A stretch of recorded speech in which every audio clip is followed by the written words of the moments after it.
3, 2, 1, go. It was not often that Mr. Wells left his house for very many hours with no one in it. Full stop. During the day, Miss Black was there for most of the time. Full stop. Miss Black could not be called his housekeeper, comma, as he himself kept watch on the stores and on the money spent. Full stop. In fact, comma, he bought most of the food, comma, cleaning materials, comma, and so on his way home from the office, comma, and merely passed them to Miss Black to put away. Full stop.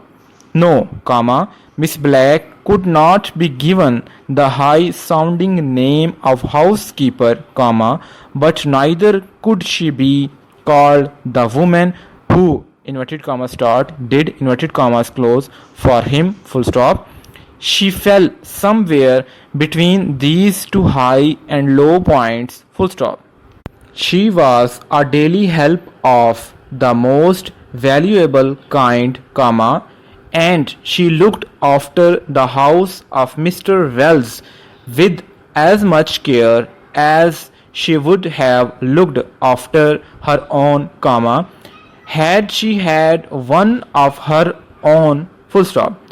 But she had no house of her own, comma, and in the evening she went off, comma, and even Mr. Wells did not know where she went or what she did. Full stop.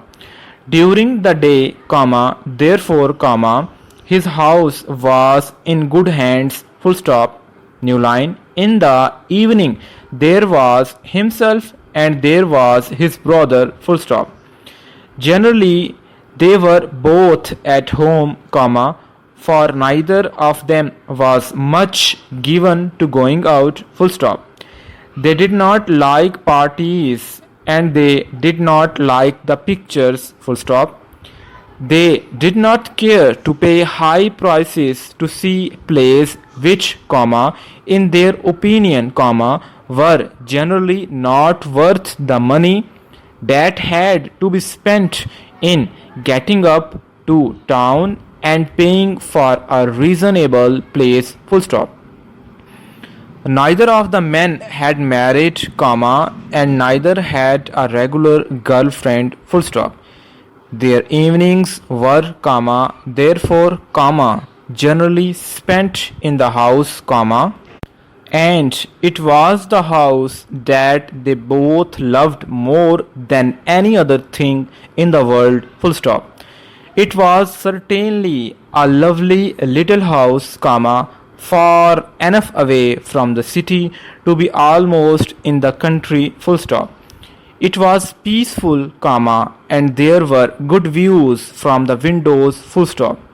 From the outside it looked in most ways much like the home of anyone with a reasonably well-paid position in the city. Full stop.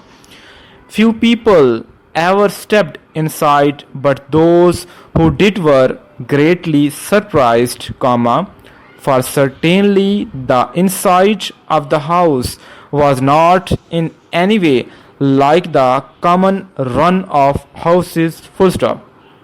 It was full of the most valuable things, comma, all carefully placed and marked. Full stop.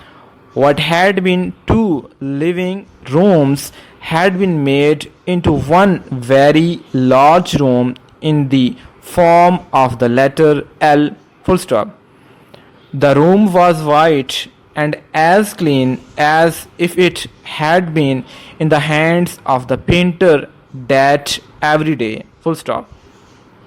Everything in the room was clearly a showpiece, comma, something bought at a sale and for which a high price had to be paid. Full stop. The pictures were old masters and the books were beautifully covered. Full stop. The table and all other pieces had been carefully bought one by one, as opportunity and money made such buying possible. Full stop. It was such a room as one might expect to find in one of the great houses built in a past age, but no one could possibly expect to see anything of the kind in such a place. Full stop. The room was priceless, for many of the objects could not be found for a second time. Full stop. And so the brothers spent their evenings and weekends among their much loved objects of art, and tried to make still more perfect that which was already perfection. Full stop. New line. It was not often, as we have said, that Mr. Wells left his house with neither his brother nor Miss Black in it. Full stop. But on that night he had done so. Full stop. Work had kept him late in the city, and his brother had not been well and had gone away to have a small but necessary operation. Full stop. Miss Black had left at 5:30 as usual. Full stop. Mr. Wells read his paper while waiting for the 8:45 train home, but the train was late in starting as there was some mist in places along the line, and it stopped several times before reaching his station. Full stop. He got out and walked towards his home. Full stop. The mist in the air seemed to have a red touch, he thought, as he walked on. Full stop. Then he had a feeling of fear, of cold fear, for without doubt something was on fire, something was burning. Full stop. He broke into a run, and then he stopped. Full stop. After all, it was not his house that was on fire, his own most beautiful and loved house. Full stop. It was the house immediately behind his. Full stop. But at the moment of his fear, he saw his life clearly for the first time. Full stop. He saw that he had spent his years loving cold and lifeless objects. Full stop. He saw that he loved no living being, and that no living being loved him or cared that he was late home that night, that he was cold and had known fear. Full stop.